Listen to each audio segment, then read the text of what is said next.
Employers are warning that large wage increases, which a lot of people have been crying out for in response to rising inflation and interest rates, will actually spark more rate rises and higher prices. The claims by industry bodies have been dismissed by trade union boss Sally McManus. She says they're trying to find excuses not to grant real wage increases to workers. For more on this, I was joined earlier by Australian Industry Group Chief Executive Innes Willox.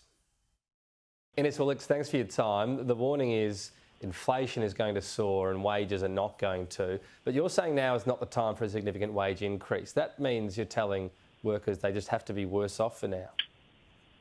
Not at all, Tom. What we have to do is make sure that the wage increases that we all have and want are both sustained and sustainable, both for employers and for their workforces. We've had 1 quarter of higher than expected inflation for policymakers. Businesses have had to absorb a lot of costs already as we've seen inflation ratchet up over the past 6 to 12 months, and every business is aware of that. But once we get into the wage price sort of spiral, we don't want to turn it into just that, a spiral. We want to make it sustained.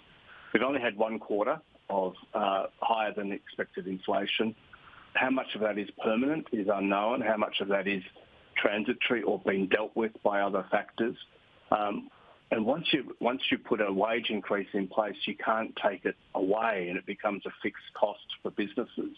And they'll just have to pass that on to consumers, which in turn will fuel inflation. So we need to be mindful of all this and not sort of jump at shadows here. If we can get sustained and sustainable wage increases, we should. They have to be backed off productivity increases. So there's a lot going on here. We shouldn't just sort of make quick assumptions that we're stuck with high inflation forever or that we can't do anything about it. You've got a lot of workers, though, that have been frustrated by a lack of a real wage increase for quite a long time now, and you're saying you've still got to wait. For how long? I mean, when do you think we'll have a good hold on inflation? Is it 1 more quarter? Well, Tom, we've been through the worst economic shock in virtually a century, which has shaken a lot of businesses to the core. It's messed up global supply chains.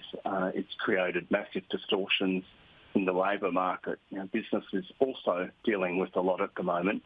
I'd make the point that wage growth has kept pace with inflation. We've been in a low inflation environment for a very long time, and so wages have overall kept pace with inflation. In some areas, they've gone well above those inflationary increases.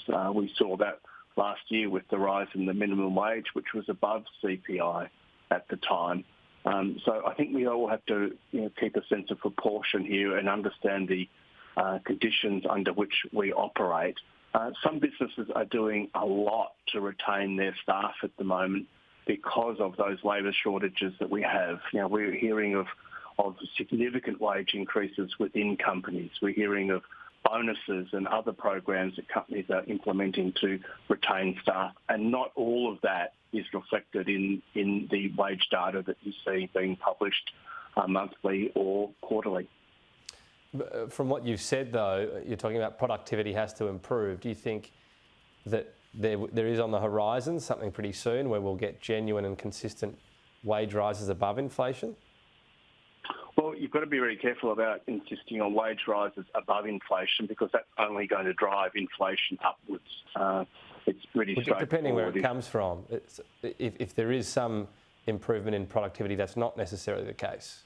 Well, that's right. You need to get that productivity increase, and that's the key point here. And that's what makes wage growth both sustained and sustainable. And that's what we need to look at. Those need to be key policy objectives that governments at both the federal and a state level have to help drive productivity. Now, that doesn't just mean workplace relations changes. It means changes in skilling and training. It means smart spending in infrastructure. It means looking at our tax codes, all of the hard things that we're finding it very hard to deal with at the moment.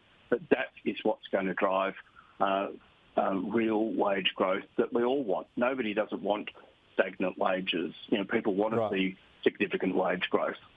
And yet on that tax equation, we have nothing from either party, but the Liberal Party paints itself as the one friendlier to business, and you've got basically no real reform now, nor did much happen out of COVID and the supposed disruption there. Is that disappointing?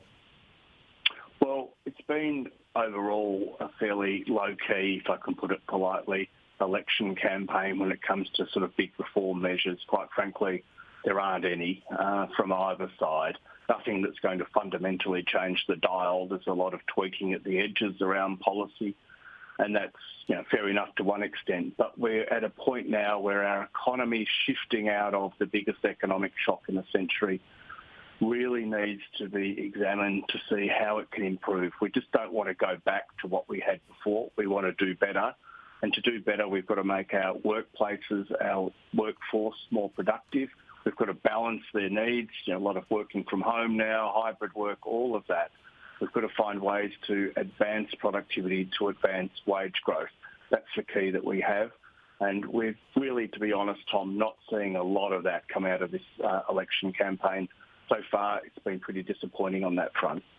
Just finally, you backed in Labor's approach to emissions reduction back in December, chiefly through the safeguard mechanism. You said that business always assumed this would be tightened at some point. Is that still the case? Do you still back this in as a good way to do it?